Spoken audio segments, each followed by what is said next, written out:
Alexander Pope was the best-known writer of the first half of the 18th century. He was the leading poet of the Augustan period, and he was regarded as the greatest poet for the next three generations. And after Shakespeare, he is the most frequently quoted of English poets. And there are quotations like, "A little learning is a dangerous thing. To err is human, to forgive divine," are from his gifted pen. Pope started his career with his poem Pastorals. Pastorals contain a series of 4 poems, and they are named after seasons. And the collection was published by Jacob Tonson in his Poetic Miscellanies. Spring, the first poem, tells the relation between art and natural beauty. And the next poem, Summer, shows that man is important. And the third poem, Autumn, presents the human use of nature. And the last poem, Winter, it presents the human prospects in a shadowed mood. Human prospects are under some shadow. Pope started appearing in the London literary circles.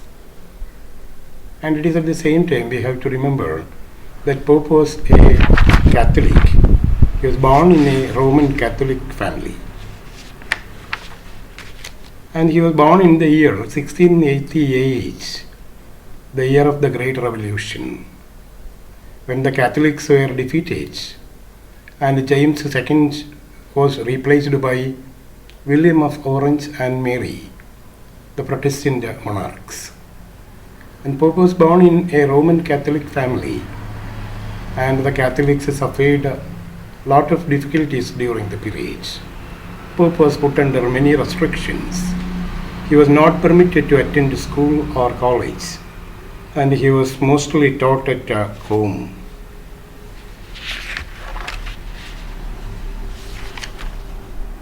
And when he came out to the London circles, he was attached with Addison and the other big poets. But at a later stage, he drifted from Addison and started his own club called the Scribblerious Club. And it included people like Jonathan Swift, John Gay, Dr. John Arbuthnot, and the other Catholic supporters. And after his first poem, Pastorals, he became a known poet among the London literary circles. And his next important poem was an essay on criticism. He started writing the poem from 1709 onwards, but it could be published only in 1711. It took 3 years for him to complete the poem. Though it is titled Essay on Criticism, it's written in the format of poem in heroic couplets. And the poem presents an attempt of Pope as a poet and as a critic. The poem begins with a discussion on the standard rules for writing and criticism. And according to Poet, the classical writers always maintained the standard of writing. The critics of the classical period were also modest. And criticism of the time aided the writers, supported the writers, never tried to attack them. And in the essay on criticism, Pope gives a history of criticism from the time of Aristotle to William Walsh, a friend of Pope who died recently. He was also a member of the Scribblerious Club. And Pope refers to ancient writers like Homer, Virgil, Aristotle, Horace, and Longinus. And this poem was fiercely attacked by John Dennis. John Dennis has been lampooned by Pope in his poem Dunciads. And in his poem Epistle to Dr. Arbuthnot, Dennis has been presented as appious. And this poem, Essay on Criticism, contains many popular quotations. Quotations like, "To err is human, to forgive divine, a little learning is a dangerous thing, and others are partial to their wit, but are not critics to their judgment too." And in 1713, Pope produced a poem called Windsor Forest. It was a poem on nature, but it didn't become a successful poem. And in 1712, he produced Messiah. Messiah speaks about the birth of Jesus Christ. And it was translated by Samuel Johnson. Johnson translated it as he was studying at Pembroke College, Oxford. And one of the early poems by him was The Rape of the Lock, and it was produced in 1714. And it is a poem written in the mock heroic strain. And the poem is based on an actual life incident. So it speaks about a quarrel between two Catholic families. And Pope was asked to patch up the quarrel. A common friend named John Carroll asked the Pope to write a poem to patch up the quarrel between these two families. And Pope produced the poem in 2 cantos. When it was published for the first time, there were only 334 lines and 2 cantos. Later, Pope added 3 more cantos and a dedication to Arabella Fermor. And it is this lady about whom Pope speaks in the poem. And in the second edition of the poem, there were 5 cantos, totaling 794 lines. 794 lines. And there is also an edition of a speech made by Clarissa, a lady who assisted the raping of the lock, the cutting of the lock. And this speech has also been included in the second edition of the poem. The first edition contained only 2 cantos, and the second edition contained 5 cantos and 794 lines. There is also a dedication to Arabella Fermor. And the subject matter of the poem, Rape of the Lock, is very trivial, silly subject. But he takes it to a much higher level.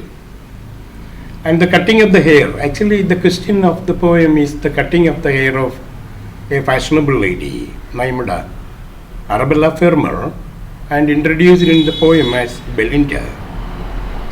Pope takes the matter to higher levels. The cutting of the hair leads to an embittered battle between the two families, and it lets thousands of people die. And in the battle, the most powerful weapon was the lady's bodkin, the hairpin of the ladies. And the female petticoat was the shield in such a battle. In The Rape of the Lock, Pope imitates many epic conventions. He imitates the method used by Homer and Virgil, Homer's Iliad and Odyssey, and Virgil's Aeneid are imitated by Pope in his poem. And in the second edition of the poem, he introduced a few number of semi-gods and a few supernatural beings. Through an airy spirit named Ariel, Pope describes the origin of supernatural beings. And it is based on the Rosicrucian mystic philosophy. According to the Rosicrucian mystic philosophy, there are various supernatural beings, mainly 4 beings: sylphs, nymphs, gnomes, and salamanders. And they represent the earth, air, water, and fire. And according to Pope, the gentle and light-hearted ladies turn to become nymphs and sylphs. And salamanders are spirits of violent and scolding women. And the serious-minded and contemplative women are turned into gnomes. And their presence is felt everywhere. In the life of beautiful ladies, their presence is always felt. Gentle and light-hearted ladies will become sylphs and nymphs. And the violent women become salamanders after their death. And the contemplative women become gnomes. And they are found present in the life of beautiful ladies. Though they don't play cards, they will overlook the game. Though they don't sip tea, they will watch the sipper of the tea and produce the slip between the cup and the lip. And whatever shape they take, they encircle the beautiful living women, either to protect them or to detract them. And according to Pope, the supernatural are the missionary of the poem. And he got the idea from supernatural writings of Rosicrucian literature, especially from a book entitled Les Contes de Gabalis, written by Abbe Nicolas Pieri. And the Rosicrucian mystic philosophy was started by a German named Christian Rosenkreuz in 1484. And they claimed various forms of secret and magic knowledge, such as the transmutation of metals, the prolongation of life, the identification of the philosopher's stone, and the elixir of life.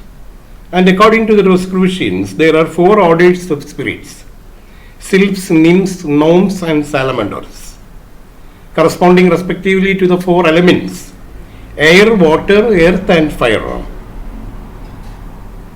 And Pope presents a multitude of spirits to assist the heroine Belinda, and we come to find the supernatural beings taking part in the rape of the lock. In the poem, the supernatural beings play a very prominent role. They contribute greatly to the development of the story. And I told you that there are 5 cantos. And the first canto begins with a passage outlining the subject. Like in an epic, the poet makes an invocation to the muse to aid him in his presentation of the story. And the story begins with Belinda, the heroine, still asleep in the noon, and her guardian spirit Ariel has warned her in her dream that some dreaded event is going to befall her the day. And he tells nothing specific about the dream. He only warns her, beware all, but most beware of man. Ariel warns her in her dream to beware all and most beware of man. And it is noontime, and Belinda is found sleeping, and she wakes up licked by her lapdog Shock. Belinda has got a lapdog named Shock, and she has also got a pet parrot named Pole, P-O-L-L, Pole. And Pole is introduced in the last canto of the poem. In the first canto itself, the lapdog Shock is introduced. The lapdog Shock lifts her feet and it makes her wake up. And she attends to her beloved dukes, a collection of love letters, and she has been receiving number of love letters. And when she wakes up, she first attends the beloved dukes and forgets all about the dream. She forgets all about the dream. And she is found going to the dressing table, and she passes through an elaborate ritual of dressing. And supernatural powers are there aiding her in setting her head, in dividing her hair, in folding the sleeve, and in plaiting the gown. And as the spirits are invisible, all the praise goes to Belinda's maid, Betty. And Betty is the maid of Belinda, and she is being praised for all the duties done for her, in fact, to make her beautiful. And at the end, Belinda is found appearing in the mirror as a heavenly lady, almost like a goddess.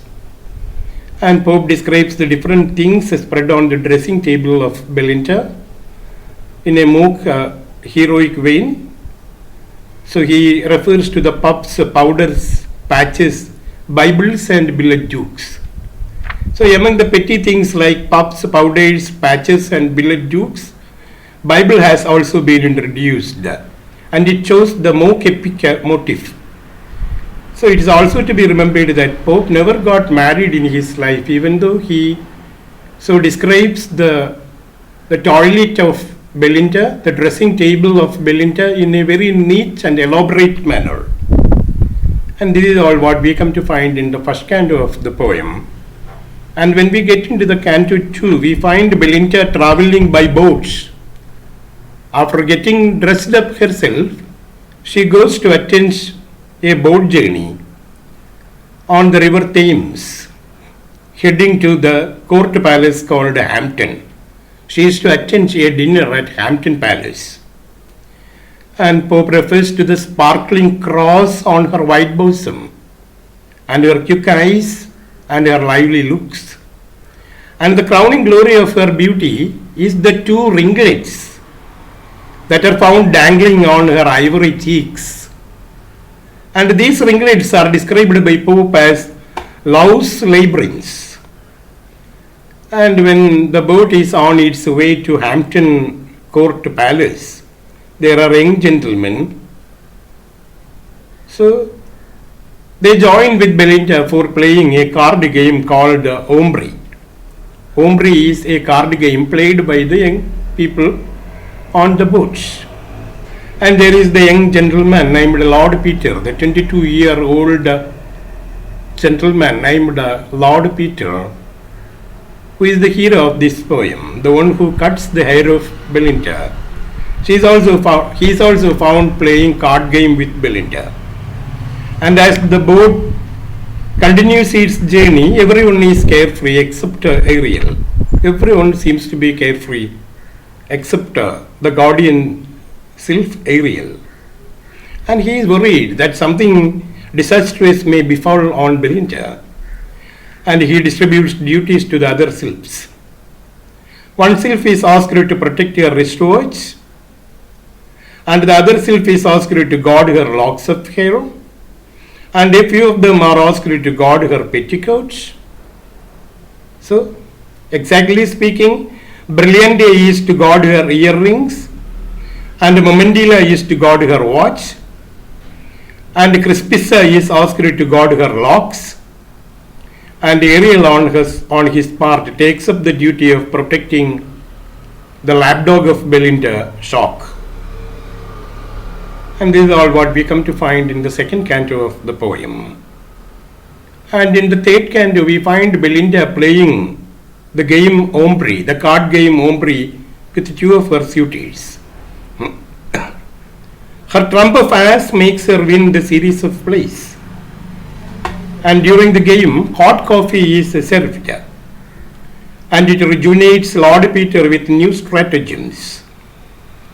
And with the help of a female crony named Clarissa, the one who makes a speech at the end of the poem, Clarissa, he manages to cut off the lock. And the sylphs try their level best to avoid the catastrophe. In fact, to prevent the catastrophe, the sylphs try their level best. And in the attempt, a sylph was also cut into two. And being a sylph, he recovered easily, but the sylphs as a whole could not repair the cutting of the hair. And at the rape of the lock, Belinda cried out in horror, and the Baron cried out in triumph. And Ariel alone is found weeping bitterly because of his failure in preventing the deeds. And a malicious sylph named Umbriel is introduced now. Umbriel takes advantage of the whole situation. He goes to increase the sorrow of Belinda. He collects from the cave of spleen more vows and dumps them upon the lady. And he also brings with him a bag of horrible noises and a veil of tears, sorrows and griefs. And Pope humorously comments that the bag brought by Umbriel is like the bag in which Ulysses held the winds when they prevented his voyage. And it is an instance of mock epic. When Ulysses was on his way back, so his journey was prevented by the terrible conditions in the sea, the climate. And when he prayed gods, the gods permitted him to collect all the terrible winds and put them in a box and to continue the journey. And the bag brought by Umbriel is compared to the bag in which Ulysses collected all the terrible winds that prevented his voyage. And one of the friends of Belinda, named Thalestris, a female friend of Belinda was Thalestris, and she informed the issue of the cutting of the hair to the brother of Belinda, named Lord Plume, a foolish lord. And he comes there fully armed and demanded Sir Peter to retain the lock. But Peter refuses. And he wounds the lock around his wrist and boasts of his victory. And thus the whole situation necessitates a battle. And in Canto 5, in the last canto, we find the bad sylph Umbriel casting the veil of woes on Belinda. And Belinda becomes drowned in tears.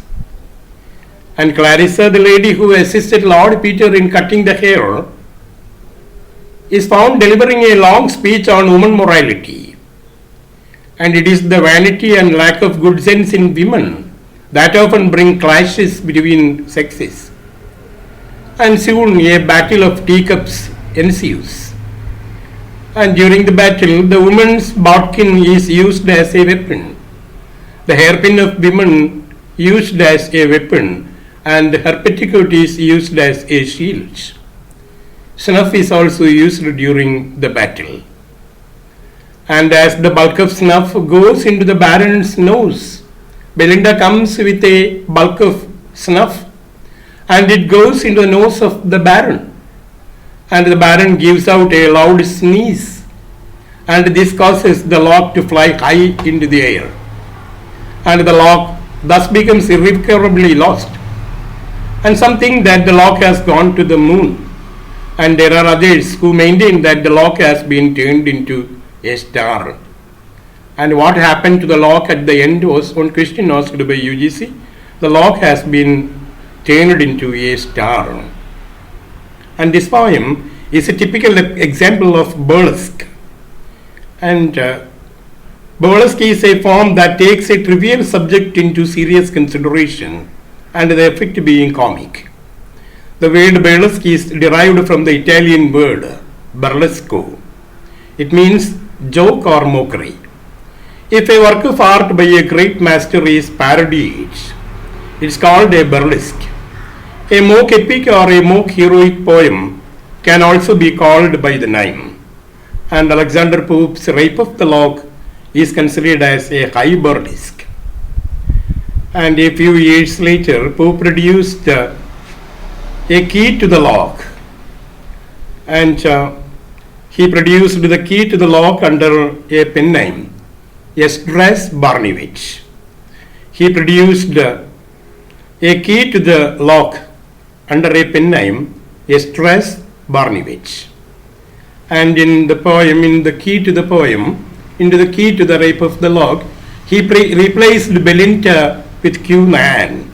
And it is this reason why he adopted a pen name for the key to the lock. And it was Esdras Barnevich. And along with the Rape of the Lock, Pope produced other poems like the Dunciad. Dunciad is a very popular poem, and it is considered as the masterpiece of Pope. And there are 4 versions of the poem. And the 4th version that appeared in 1743, whereas the other versions appeared in 1728. The poem celebrates the goddess of dullness and her chosen agents, bringing decay to the kingdom of Great Britain.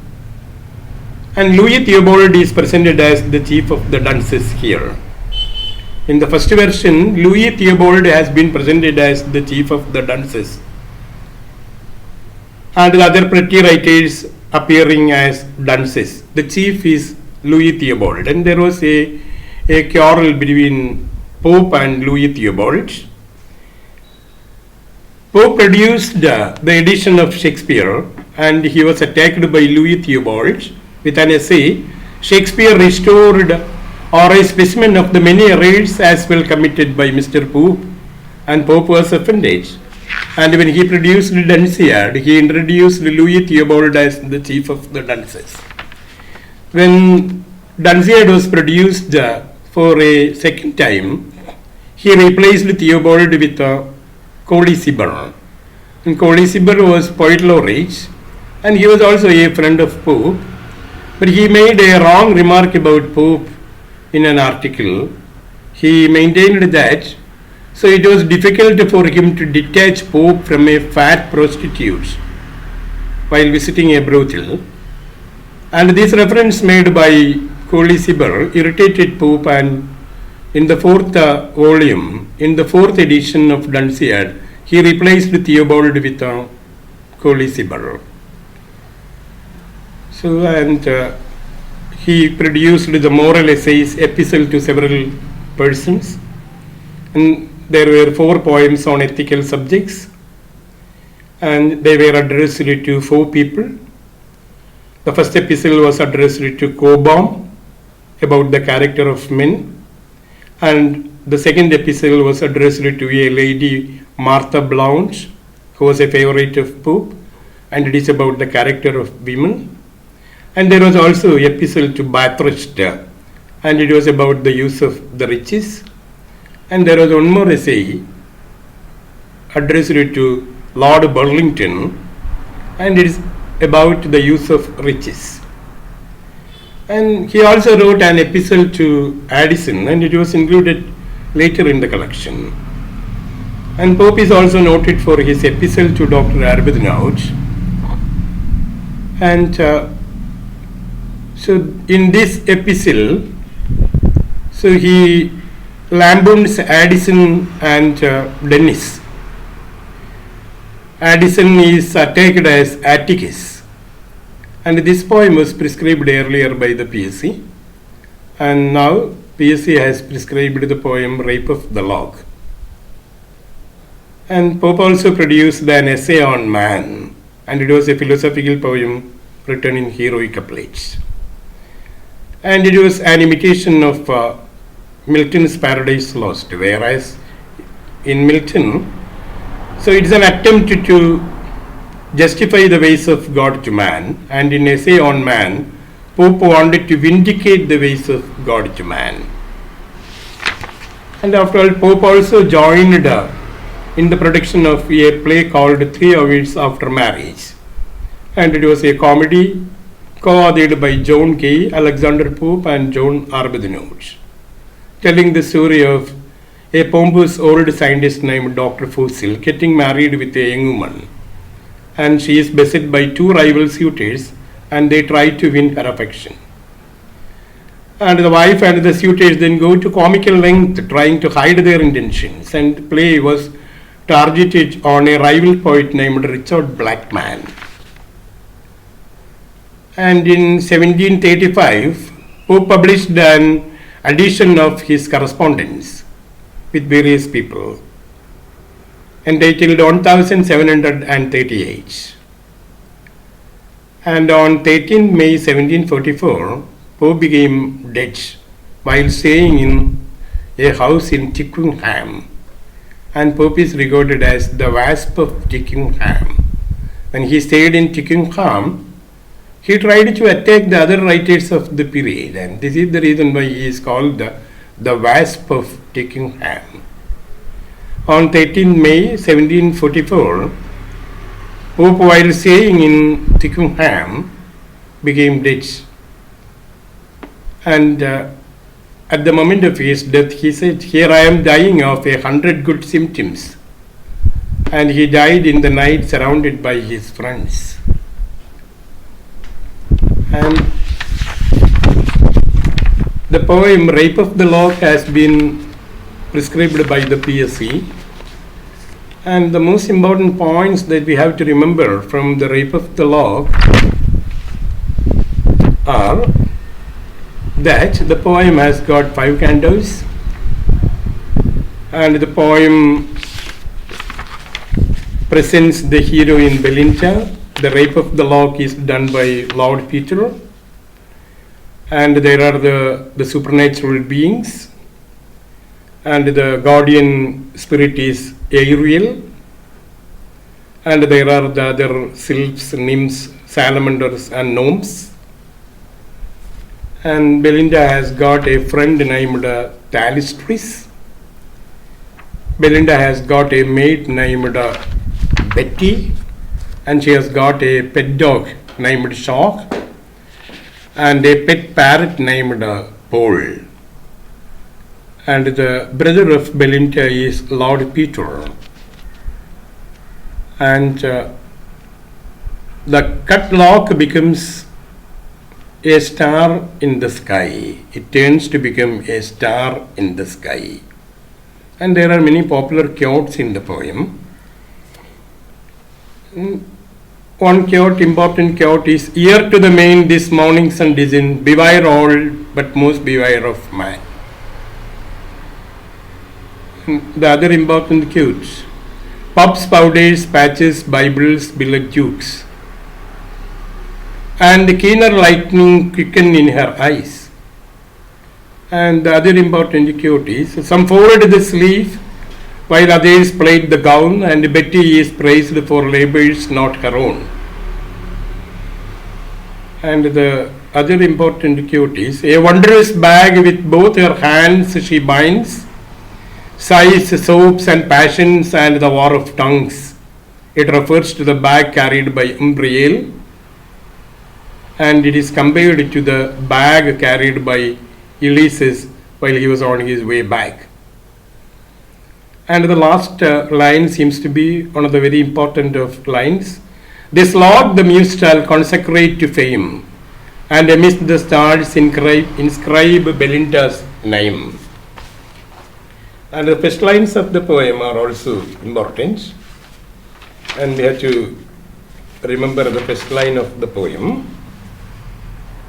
"What dire offense from amorous causes springs? What mighty contest rise from trivial things? What dire offense from amorous causes springs? What serious problems from affairs of love springs? And what are the serious problems brought by love affairs? And what mighty contests rise from trivial? From silly things there may rise very mighty battles. And I sing these words to Carroll," and here the reference to John Carroll, the common friend who asked the Pope to write a poem to patch up the quarrel between the two families. "I sing these words to Carroll, muse is due." And this is an invocation to the muse. The muse is invoked to support him for the writing of the poem. And the first lines, "What dire offense from amorous causes springs? What mighty contests rise from trivial things? I sing this verse to Carroll, muse is due." And thank you.